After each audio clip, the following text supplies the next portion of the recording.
예, 오늘 본문 우리 사도행전 7장 우리 1절에서 17절 말씀을 중심으로 신앙은 그 역사적 증언이다 하는 제목으로 우리 함께 은혜를 나누길 원합니다. 우리 신앙은 체험이기도 하지만 사실에 근거해서 역사적으로 많은 신앙의 인물들이 우리에게 유산으로 물려준 것입니다. 이외로 이렇게 체험을 강조하는 분들은 그런 신앙의 그런 스토리가 뭐가 중요한가, 그동안 신앙생활 어떻게 해왔는지에 대해서는 관심을 갖지 못하고 지금 내가 어떻게 체험했고 내가 어떻게 경험했는가, 그것을 앞세우는 경우도 있습니다. 그래서 주로 이제 이단들은 항상 이렇게 시작합니다. 기성교회는 뭐가 잘못되고 뭐가 마음에 안 들고 타락하고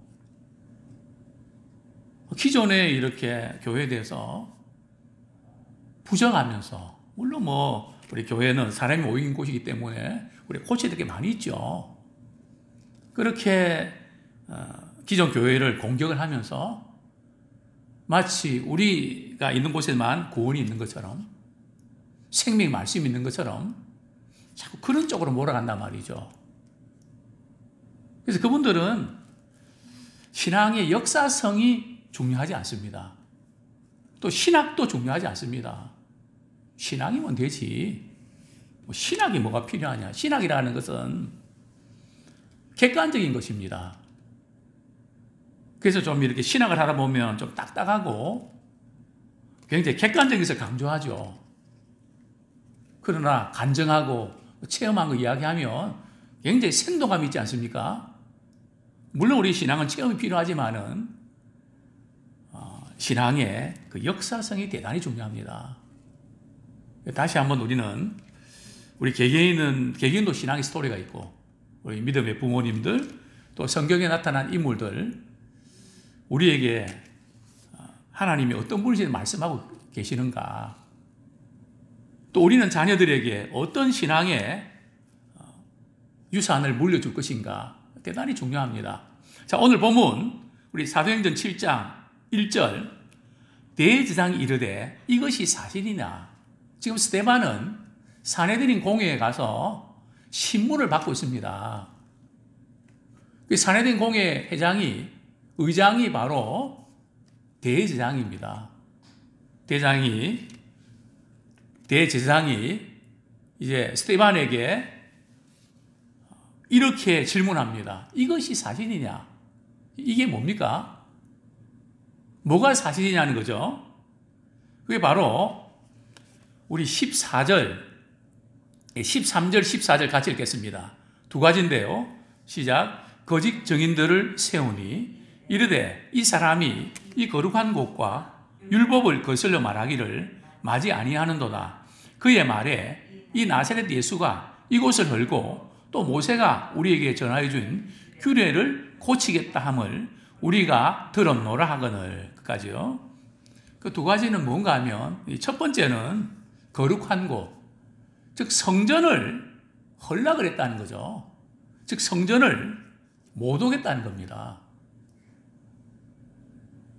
그 다음에 두 번째가 뭡니까? 율법을 거슬렸다. 율법은 오늘날 이 시대에는 맞지 않으니까 고쳐야 된다. 나사렛 예수가 그것을 강조했다. 이제 이 두 가지가 사실이냐? 이제 이 원고가 고발하는 고소 조건을 가지고 피고가 이제 시인하기를 바라는 거죠. 그게 사실이냐? 그러니까 스데반이 그게 사실이 아니다는 것을 변론을 하는데, 오늘 보면 변론인 동시에 설교입니다. 이스라엘의 그 위대한 신앙의 인물, 그 네 사람을 이제 소개를 하고 있는데요. 이 네 사람은 역사적으로는 한 1000년에 걸쳐서 참 신앙에 많은 유산을 물려줬던 인물들인데, 첫 번째가 우리 2절부터 8절까지는 바로 누구죠? 믿음의 조상 아브라함을 이렇게 언급하고요. 또 두 번째 9절부터 19절까지는 요셉과 그의 형제들, 물론 이제 야곱의 자녀들이죠. 그 다음 20절부터 44절까지는요, 이제 모세, 출애굽, 또 이제 광야 생활을 다루고 있고요. 그 다음에 44절부터 50절까지는 다윗과 솔로몬 시대, 왕국 시대를 이렇게 언급하고 있습니다. 지금 이 스데반의 이 설교 내용, 이스라엘의 역사를 쭉 강조하면서 네 사람의 인물을 든단 말이죠. 그냥 이렇게 들었을까요? 이유가 있습니다. 왜냐하면 아까 지금 원고가 고소했던 고소 내용을 반론을 제기하기 위해서 이제 말씀을 전하는 거죠. 자, 이 네 인물의 공통적 특징이 뭔가 하면 하나님께서 그들에게 나타나셨다는 거죠. 솔로몬에게 나타나셨고, 모세에게도 나타나셨고, 아브라함에게 나타나셨고, 야곱에게도 나타나셨고, 요셉에게도 나타나셨습니다. 하나님께서 믿음의 조상들에게 나타나셨다. 그런데 그들이 나타나실 때 어떤 특별한 장소, 공간에 제한받으셨을까요? 그렇지 않습니다. 그래서 강조하는 부분들은 우리 믿음의 조상들이 무슨 성전이라는 건물에서만 하나님 만난 게 아니다. 우리 하나님은 시간과 공간에 제약을 받지 않으신 분이시다. 그런데 이스라엘 백성들은 자꾸 예루살렘 성전에 하나님이 계시고, 그러면서 우리는 하나님의 택한 백성이다. 이것만 자꾸 강조했단 말이죠. 그게 아니라는 거죠. 왜냐하면 하나님께서 이스라엘 백성을 통해서 열방을 구원하기를 원하셨습니다. 또 성전은 하나님의 임재하심을 경험하는 그것을 확인해 주시는 겁니다. 바로 그 하나님의 의도를 그들 알지 못했다는 거죠. 무엇보다도 그들에게는 구약 성경에 예언했던 메시아에 대한 예언을 그들 무시했던 겁니다. 즉 예수님을 빼면 성전이 무슨 의미가 있습니까? 또 율법이 무슨 의미가 있습니까? 예수님을 통해서 율법이 완성되고 또 예수님이 성전을 완성하신 분이신데, 그러니까 예수님 없이 그냥 하나님의 말씀, 또 건물, 어떤 제도, 그러다 보니까 생명이 없는 이 부분에서 스데반은 예리하게 지적을 하는 거죠. 이 스데반의 설교 중에서 강조되는 것은 성전보다 하나님이 더 중요하시다. 당신들은 성전을 자꾸 강조하지만 성전은 하나님이 거하시는 곳이고 하나님께 우리가 예배드리는 것이다. 근데 너희들이 광야 40년 동안에 하나님께 예배드린다고 했지만 예배를 제대로 한 번이라도 드린 적 있냐? 그 부분 아마 수요일날 좀 말씀드리려고 하는데요. 성전보다 하나님이 더 중요하다. 또한 다른 어떤 건물이나 어떤 제도보다 하나님의 약속을 붙잡는 것이 중요하다는 거죠. 즉 말씀을 붙잡는 것이 중요한 것이지 너희들의 제도, 의식, 그게 중요한 게 아니다. 너희들은 말씀의 본질을 놓쳤다. 이 부분을 강조하고 있는데요. 자, 오늘 본문 우리 2절 한번 같이 읽겠습니다. 시작. 스데반이 이르되 여러분 부형들이여 들으소서. 우리 조상 아브라함이 하란에 있기 전 메소포타미아에 있을 때에 영광의 하나님이 그에게 보여. 스데반은 참 성령이 충만하니까 아무 죄도 없는데 말도 안 되는 것을 가지고 스데반을 고소고발하지 않습니까? 그럴 때 얼마나 참 억울하고 분하고 말도 안 되는. 그러면 눈빛도 달라지고 그냥 표정도 굳어지고 또 호칭도 달라질 수 있습니다. 이 사기꾼들, 위선자들, 이렇게 될 수 있는데 호칭을 뭐라고 부릅니까? 여러분, 부형들이요. 참 이게 어떻게 가능할까? 성령의 충만함을 받았기 때문에 성령께서 붙잡아 주시는 게 가능할 것 같습니다. 그러면서 또박또박 우리 하나님은 어떤 분이신지에 대해서 설교를 하는데요. 제일 먼저 언급하는 인물이 누굽니까? 우리 조상 아브라함. 항상 이스라엘 백성들은 우리의 조상은 누구라고요? 아브라함이라고. 늘 이걸 자랑한단 말이에요. 그러니까 그들이 잘 알고 있는 자랑하는 그것으로부터 출발한다는 거죠. 갈대아 우르에서 우리 하나님이 우리 아브라함에 나타나셨습니다. 또 그 하나님은 영광의 하나님이십니다. 왜 영광의 하나님이실까요? 이 영광의 하나님이라는 것은 하나님께서 아브라함에게 어떻게 나타나셨는가, 자신을 어떻게 나타내셨는가를 강조하는 겁니다. 참 영광의 하나님이, 그 아브라함의 아버지는 직업이 뭡니까? 우상을 만드는 그런 집안 아닙니까? 불신자 가정입니다. 그것도 불신자도 그냥 우상을 제조하는 그런 부모님. 거기 신앙생활 제대로 할 수 있겠습니까? 바로 그것이 영광의 하나님께서 아브라함에게 이제 나타나셨죠. 그래서 아브라함은 우리 영광의 하나님은 어떤 사람이나 시간이나 공간에 제한을 받지 않는다는 겁니다. 그래서 우리가 믿는 우리 하나님은 하나님 먼저 우리에게 찾아오셨습니다.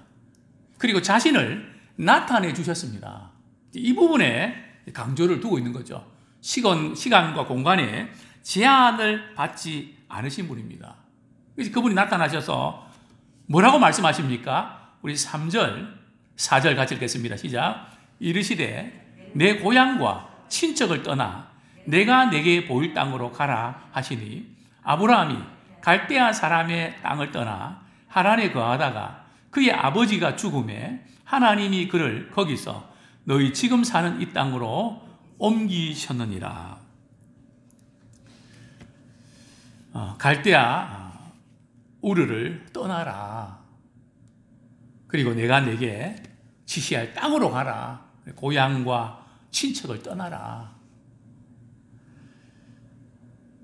내가 보일 약속의 땅, 가나안 땅으로 가라는 거죠. 그래서 아브라함은 떠납니다. 그런데 갈대아 우르를 떠났는데 어디서 잠깐 또 체류하게 되죠? 그 아버지 데라가 하란에서 조금 머뭅니다. 그곳에서 좀 있다가 아버지가 이제 거기 돌아가시니까 이제 다시 하나님께서 약속의 땅으로 출발해라. 그래서 지금 사는 이 땅이 어느 땅입니까? 지금 가나안 땅이거든요. 지금 이스라엘 백성들이 지금 사는 땅 아닙니까? 지금 이 땅을 주셨다. 그런데 아브라함과 그의 후손들은 그 가나안 땅에 부동산이 있었을까요? 전혀 없었습니다. 하나님의 약속은 받았는데 눈에 보이는 것은 하나도 없었습니다. 어떻게 알 수 있습니까? 5절 말씀 같이 읽겠습니다. 5절 시작. 그러나 여기서 발붙일 만한 땅도 유업으로 주지 아니하시고 다만 이 땅을 아직 자식도 없는 그와 그의 후손에게 소유로 주신다고 약속하셨으며. 참 이 말씀을 우리 가만히 이렇게 묵상하면 아브라함의 약속 땅을 주시겠다고 했는데 아브라함의 살아 생전에는 주셨다고요? 안 주셨다고요? 안 주셨습니다. 주신 것 같은데요. 사라를 매장했던 장지, 아브라함이 산 땅 아닙니까? 근데 매장지지 약속의 땅 유업은 아닙니다. 장례를 하기 위해서 산 땅이지. 그러니까 아브라함은 그 약속의 땅을, 발붙일 땅을 갖지 못했습니다. 뿐만 아니라 그 땅을 주신다고 했는데 언제 이 땅을 주신다고 했나요? 자녀들이 많은 그때 이 약속을 주셨나요? 본문에 보면 아직 자식도 없는 그와 그의 후손에게 소유로 주신다. 이 신앙은 이런 것입니다.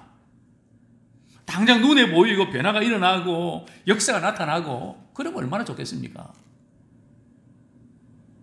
근데 어떤 때는 우리 대에는 안 나타날 수 있습니다. 아브라함의 경우는 몇 대에 나타납니까? 결국은 한 400년 말이죠. 400년이 지나서 나타납니다.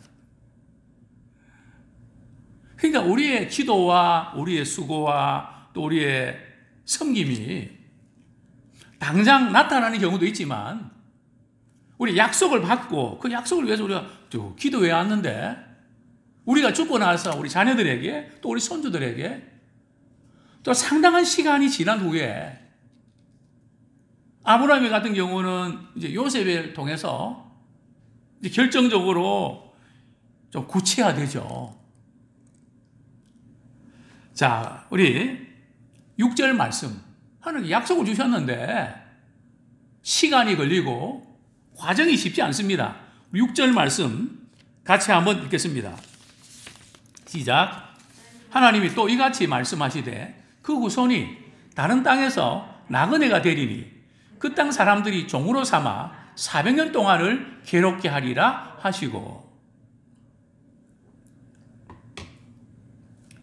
아브라함의 후손이 다른 땅에서, 여기 다른 땅이 어떤 땅을 말할까요? 애굽을 의미하죠. 이방의 땅을 의미하죠. 나그네가 되리니 그 땅 사람들이 종으로 삼아 400년 동안, 그러니까 애굽에 400년 동안의 포로 생활을 말하는 거죠.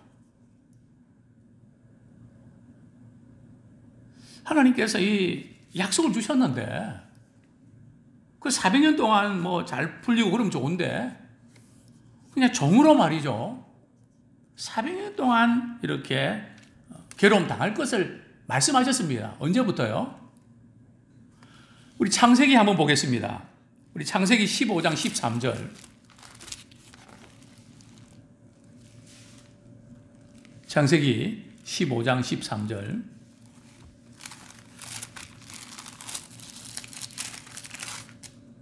같이 읽겠습니다. 시작. 여호와께서 아브라함에게 이르시되 너는 반드시 알라. 내 자손이 이방에서 계기되어 그들을 섬기겠고 그들은 400년 동안 내 자손을 괴롭게 하리니. 벌써 아브라함에게 약속할 때 벌써 애굽의 노예 생활할 것을 400년 노예할 것을 미리 이제 예언을 이렇게 하셨습니다. 그리고 7절에 보면 우리 7절 같이 한번 읽겠습니다. 시작. 또 이르시되 종 삼는 나라를 내가 심판하리니 그 후에 그들이 나와서 이곳에서 나를 섬기리라 하시고.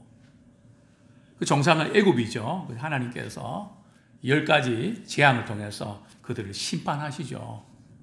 그리고 그들이 나와서 이곳에서 나를 섬기려. 이곳이 어딜까요? 바로 구체적으로는 시내산. 그래서 모세가 사명받을 때 또 넓게는 가나안 땅을 의미합니다. 이곳에서 나를 섬기게 될 것이다. 그러시면서 하나님께서 아브라함에게 그 축복의 약속을 보증하는 사인을 주시는데요. 할례 언약, 할례를 맺어서 너희들은 하나님의 거룩한 백성이다. 인을 쳐주시는 거죠. 그래서 이제 아브라함이 이삭을 이제 난지 8일 만에 할례를 행하고, 그리고 이삭이 야곱 낳고, 야곱이 이제 12 조상을 낳게 되는데요. 그 12 형제들이 요셉을 시기하죠. 그래서 요셉은 애굽에 종으로 팔려갑니다. 참 요셉이 많은 어려움을 겪었죠. 그러나 그 가운데서도 우리 하나님은 9절에 보니까 그와 함께 계셨고, 그러니까 모든 그 환난 가운데도 하나님의 놀라운 구원의 계획들은 진행되고 있다는 거죠. 그리고 10절에 보면 그 모든 환난에서 건져내사 바로왕의 꿈을 해석해서 이제 애굽의 이제 총리가 되는 거죠. 야, 그럼 애굽의 총리가 돼서 참 좋겠다. 그래서 끝납니까? 그 땅에 기근이 찾아오죠. 근데 그 기근이 야곱과 12아들 사는 그 가나안 땅에도 기근이 왔다는 거죠. 식량이 떨어지니까 소문 듣자니 애굽에는 식량이 있다 그러니까 너희들 거기 가서 식량 사와라. 그러다가 누굴 만납니까? 자기 동생 요셉을 만납니다. 요셉이 자기 누구인지를 알리죠. 그리고 지금 환난 지금 이제 기근 중에 있으니까 빨리 부모님하고 식구들 다 모시고 오십시오. 그래서 75명이 이민 수속 절차를 받게 되죠. 14절에 보면. 그래서 애굽에서 이스라엘 백성들이 이제 많아지는 겁니다. 한 민족을 이루죠. 이스라엘을 이룹니다. 근데 이 모든 계획들이 하나님이 예언한 그 말씀을 하나님께서 지금 이루어 가신다는 거죠. 지금 하나님께서 그들에게 찾아가셔서 나타나셔서 시간과 공간에 제한받지 않고 어떤 상황 속에서도 우리 하나님이 임재하셔서 그들을 구원하셨다는 거죠. 이 부분을 강조하고 있는 겁니다. 우리 다음 부분은 우리 내일 또 조금 다루도록 하겠습니다. 참 하나님의 약속이